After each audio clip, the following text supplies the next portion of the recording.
तव कथामृतं तप्तजीवनं कविभिरीडितं कल्मषापहं श्रवणमङ्गलं श्रीमदाततं भुवि गृह्णन्ति ये भूरिदा जनाः। তোমার কথামৃত তাপদগ্ধ জনগণের জীবন স্বরূপ মুনিগণ কর্তৃক কীর্তিত পাপ সমূহের বিনাশক, শ্রবণমাত্রই মঙ্গলপ্রদ ও সকল সম্পদের আকর।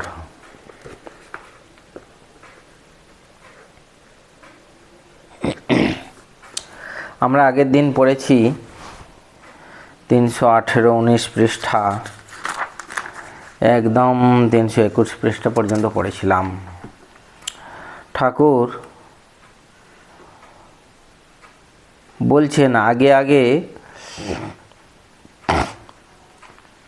সব এমনি এমনি দেখতে পেতাম, সাদা চোখে দেখতে পেতাম, আবার এমনি হয়ে যেত। যেমন তুলসী পঞ্চবটিতে তুলসী কানন করবেন ভেবেছিলেন, অমনি বেকারির বেড়া আবার কাটারি নদীর জলে ভেসে চলে এলো, ঠিক পঞ্চবটিতে এসে আটকেছে। এরকম বিভিন্ন রকম ঘটনা তখন ঘটতো।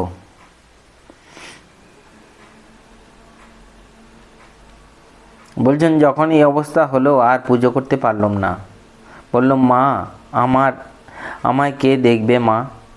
আমার এমন শক্তি নাই যে নিজের ভার নিজে লই, আর তোমার কথা শুনতে ইচ্ছা করে, ভক্তদের খাওয়াতে ইচ্ছা করে, কারুকে মনে পড়লে কিছু দিতে ইচ্ছে করে। এসব মা কেমন করে হয়?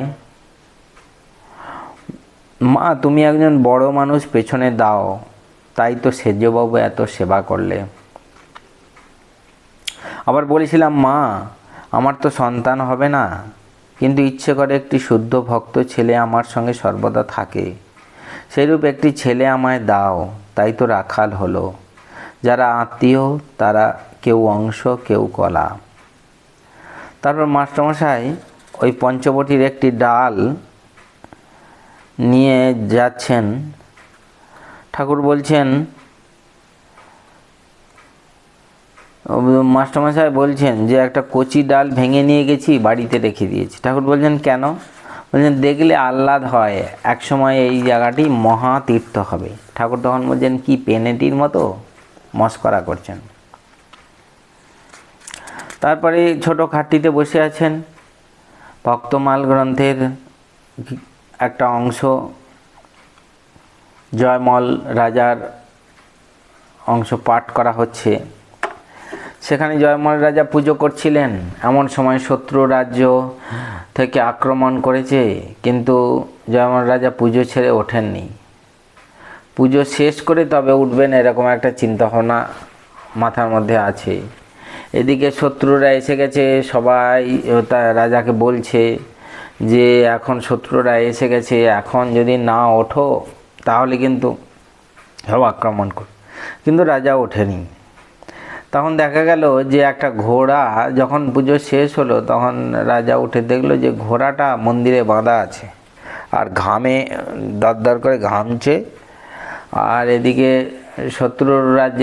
শত্রু দলের ওখানে এসে দেখছে যে সবাই মরে গেছে, শুধু একজন বেঁচে আছে। সে বলছে যে কি যে হলো, একজন মাত্র সবার এসে সবাইকে মেরে দিল, কিন্তু আমি তো তাকে দেখেই আমার যুদ্ধ করার ক্ষমতা চলে গেছে।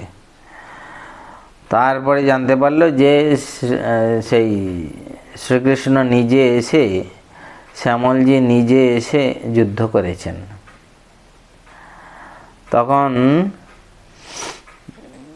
যে শত্রুপক্ষের রাজা, সেও ওই শ্রীকৃষ্ণের দর্শন করে খুব আনন্দ পেল যে তোমার জন্যই আমার আজকে দর্শন হলো। যাই হোক, ঠাকুর নিজেই কিন্তু বলছেন তোমার এইসব বিশ্বাস হয়? মাস্টারমশাইকে বলছেন তোমার এইসব বিশ্বাস হয়? তিনি সোয়ার হয়ে সেনা বিনাশ করেছিলেন, এসব বিশ্বাস হয়? মাস্টারমশাই বলছেন যে ভক্ত ব্যাকুল হয়ে ডেকেছিল, এই অবস্থা বিশ্বাস হয়। ঠাকুরকে শোয়ার ঠিক দেখেছিল কি না এসব বুঝতে পারি না। তিনি শোয়ার হয়ে আসতে পারেন, তবে ওরা তাকে ঠিক দেখেছিল কি না। ঠাকুর তখন বলছেন, বইখানিতে এমনি ভালো আছে, ভক্তির কথা আছে, কিন্তু একঘেয়ে, অন্যদের প্রতি একটু নিন্দা আছে। ঠাকুর তো কারো নিন্দা করেননি, কোনো ধর্মমতকে ঠাকুর ছোট করেননি। সেই জন্য একটু ঠাকুরের খুব বেশি ভালো লাগেনি। তারপর বলছেন, এই যে তোমরা আসো, তোমরা কেন আসো এত? তারপর নিজেই বলছেন, অন্তরঙ্গ না হলে কি আর আসো? অন্তরঙ্গ মানে আত্মীয়, আপনার লোক। যাই হোক, এরপরে আমরা আজকে নতুন পাঠ করব 321 পৃষ্ঠা, চতুর্থ পরিচ্ছেদ, সেবক হৃদয়ে। শুক্লপক্ষ, চাঁদ উঠিয়াছে। মণি কালীবাড়ির উদ্যান পথে পাদচারণ করিতেছেন। পথের একধারে ঠাকুর শ্রীরামকৃষ্ণের ঘর, নহবতখানা, বকুলতলা ও পঞ্চবটী। অপর ধারে ভাগীরথী জ্যোৎস্নাময়ী। আপনা আপনি কি বলিতেছেন? সত্য সত্যই কি ঈশ্বর দর্শন করা যায়? ঠাকুর শ্রীরামকৃষ্ণ তো বলিতেছেন, বললেন, একটু কিছু করলে কেউ এসে বলে দেবে এই এই, অর্থাৎ একটু সাধনের কথা বললেন। আচ্ছা, বিবাহ, ছেলেপুলে হয়েছে, এতেও কি তাকে লাভ করা যায়? তারপর মাস্টারমশাই একটু চিন্তা করছেন, তারপরে বলছেন, অবশ্য করা যায়, তা না হলে ঠাকুর বলছেন কেন? তাঁর কৃপা হলে কেন বা না হবে? এই জগৎ, সামনে সূর্য, চন্দ্র, নক্ষত্র, জীব, চতুর্বিংশতি তত্ত্ব, এসব কীরূপে হলো? এর কর্তা বা কে? আর আমি বা তাঁর কে? এ না জানলে বৃথাই জীবন। ঠাকুর শ্রীরামকৃষ্ণ পুরুষের শ্রেষ্ঠ। এরূপ মহাপুরুষ এ পর্যন্ত এ জীবনে দেখি নাই। ইনি অবশ্যই সেই ঈশ্বরকে দেখেছেন, তা না হলে মা মা করে কার সঙ্গে রাত দিন কথা কন? আর তা না হলে ঈশ্বরের ওপর ওর এত ভালোবাসা কেমন করে হলো? এত ভালোবাসা যে বাহ্যশূন্য হয়ে যান, সমাধিস্থ জড়ের ন্যায় হয়ে যান। আবার কখনো বা প্রেমে উন্মত্ত হয়ে হাসেন, কাঁদেন, নাচেন, গান।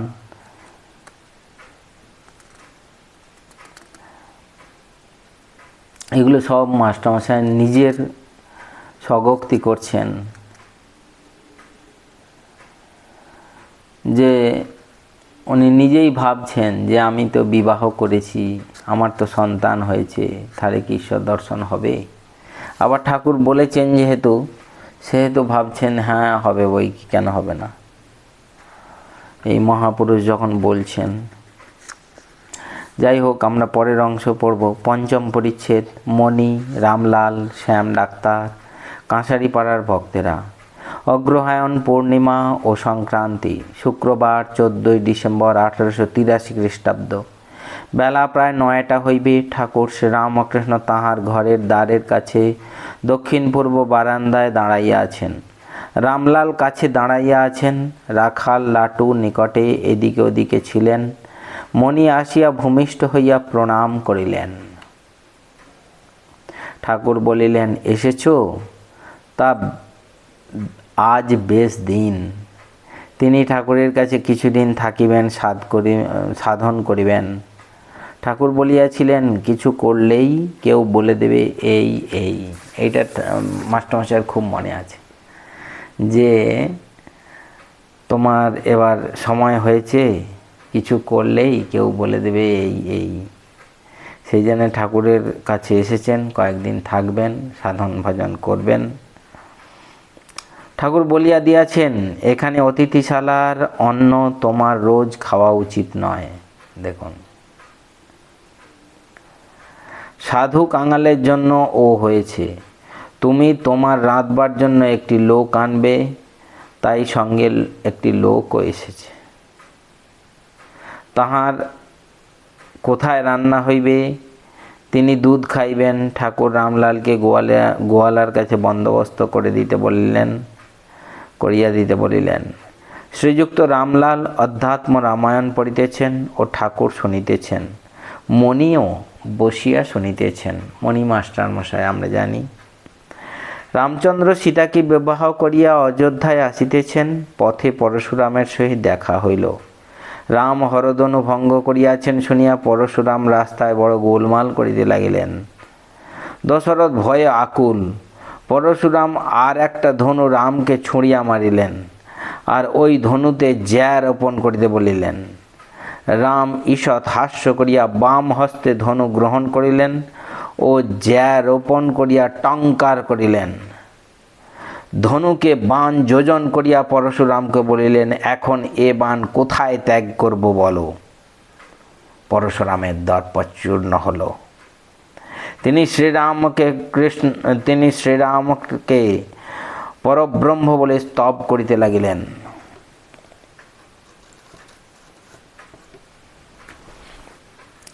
পরশুরামের স্তব শুনিতে শুনিতে ঠাকুর ভাবাবিষ্ট। মাঝে মাঝে রাম রাম এই নাম মধুর কণ্ঠে উচ্চারণ করিতেছেন। শ্রীরামকৃষ্ণ রামলালকে, একটু গুহক চণ্ডালের কথা বলো দেখি। রামচন্দ্র যখন পিতৃসত্যের কারণ বনে গিয়াছিলেন, গুহকরাজ চমকিত হইয়াছিলেন। রামলাল ভক্তমাল পড়িতেছেন। নয়নে গলয়ে ধারা মনে উতরোল, চমকি চাহিয়া রহে নাহি আইসে বোল। নিমিক নাহিক পরে চাহিয়া রহিল, কণ্ঠের পুতলি প্রায় অস্পন্দ রহিল। তারপর ধীরে ধীরে রামের কাছে গিয়া বলিলেন, আমার ঘরে এসো। রামচন্দ্র তাকে মিতা বলে আলিঙ্গন করিলেন। গুহ তখন তাহাকে আত্মসমর্পণ করিতেছেন। গুহ বলে, ভালো ভালো তুমি মোর মিতে, তোমাতে সপিনু দেহ পরাণ সহিতে। তুমি মোর সরবস প্রাণ ধন রাজ্য, তুমি মোর ভক্তি মুক্তি, তুমি শুভ কার্য। আমি মরা যাই তব বালায়ের সনে, দেহ সমর্পিনু মিতা তোমার চরণে। রামচন্দ্র 14 বৎসর বনে থাকিবেন ও জটা বলকল ধারণ করিবেন শুনিয়া গুহ জটা বলকল ধারণ করিয়া রহিলেন ও ফলমূল ছাড়া অন্য কিছু আহার করিলেন না। 14 বৎসরান্তে রাম আসিতেছেন না দেখিয়া গুহ অগ্নি প্রবেশ করিতে যাইতেছেন। এমন সময় হনুমান আসিয়া সংবাদ দিলেন। সংবাদ পাইয়া গুহ মহা আনন্দে ভাসিতেছেন। রামচন্দ্র সীতা পুষ্পক রথে করিয়া আসিয়া উপস্থিত হইলেন। দয়াল পরমানন্দ প্রেমাধীন রামচন্দ্র ভক্তবৎসল গুণধাম। প্রিয় ভক্তরাজ গুহ হেরিয়া পুলক দেহ, হৃদয়ে লইয়া প্রিয়তম। গাঢ় আলিঙ্গনে দোহে প্রভু ভৃত্যে না লাগি রহে, অশ্রু জলে দোহা অঙ্গ ভিজে। ধন্য গুহ মহাশয়, চারিদিকে জয় জয় কোলাহল হলো ক্ষিতি মাঝে। কেশব সেনের যদৃচ্ছা লাভ, উপায় তীব্র বৈরাগ্য ও সংসার ত্যাগ। আহারান্তে ঠাকুর শ্রীরামকৃষ্ণ একটু বিশ্রাম করিতেছেন। মাস্টার কাছে আসিয়া বসিয়াছেন। এমন সময় শ্যাম ডাক্তার ও তাহার কয়েকটি লোক আসিয়া উপস্থিত হইলেন। ঠাকুর শ্রীরামকৃষ্ণ উঠিয়া বসিলেন ও কথা কহিতে লাগিলেন। শ্রীরামকৃষ্ণ, কর্ম যে বরাবরই করতে হয় তা নয়। ঈশ্বর লাভ হলে আর কর্ম থাকে না, ফল হলে ফুল আপনিই ঝরে যায়। যার লাভ হয় তার সন্ধ্যাদি কর্ম থাকে না। সন্ধ্যা গায়ত্রীতে লীন হয়, তখন গায়ত্রী জপলেই হয়। আর গায়ত্রী ওঙ্কারে লয় হয়, তখন গায়ত্রীও বলতে হয় না, শুধু ওম বললেই হয়। সন্ধ্যাদি কর্ম কতদিন? যতদিন হরি নামে কি রাম নামে পুলক না হয় আর ধারা না পড়ে। টাকা কড়ির জন্য কি মকদ্দমা জিত হবে বলে পূজা আদি কর্ম এসব ভালো নয়। একজন ভক্ত, টাকা কড়ির চেষ্টা তো সকলেই করছে দেখছি, কেশব সেন কেমন রাজার সঙ্গে মেয়ের বিয়ে দিলে। ঠাকুর তখন বলছেন, কেশবের আলাদা কথা, যে ঠিক ভক্ত সে চেষ্টা না করলেও ঈশ্বর তার সব জুটিয়ে দেন। যে ঠিক রাজার বেটা সে মুসহারা পায়। উকিল ফকিলের কথা বলছি না, যারা কষ্ট করে লোকের দাসত্ব করে টাকা আনে, আমি বলছি যারা ঠিক রাজার বেটা, যার কোনো কামনা নাই, সে টাকা করেই চায় না, টাকা আপনি আসে। গীতায় আছে, যদৃচ্ছা লাভ। সৎ ব্রাহ্মণ যার কোনো কামনা নাই, সে হাড়ির বাড়ির সিধে নিতে পারে, যদৃচ্ছা লাভ। সে চায় না, কিন্তু আপনি আসে। আজ এই পর্যন্ত।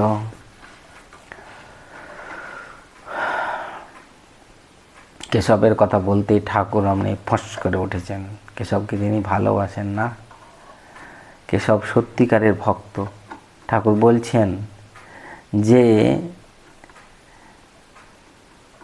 ঠিক রাজার বেটা সে মাসোহারা পায়। সে একটা গল্প আছে যে একজন সাধুকে একটা জায়গা থেকে প্রত্যেক দিন খাবার পাঠাতো, রুটি ডাল পাঠাতো, রুটি ডাল সবজি। তারপরে সেখানে একজন নতুন সাধু এলো। তো এই পুরনো সাধু তখন দেখছে যে তারও জন্য খাবার যাচ্ছে। একদিন বলল, কই দেখি ওর কি খাবার।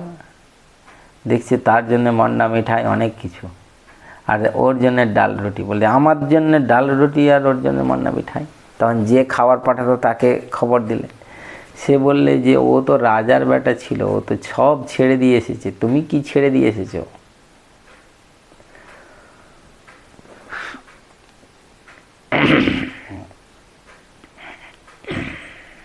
যাই হোক,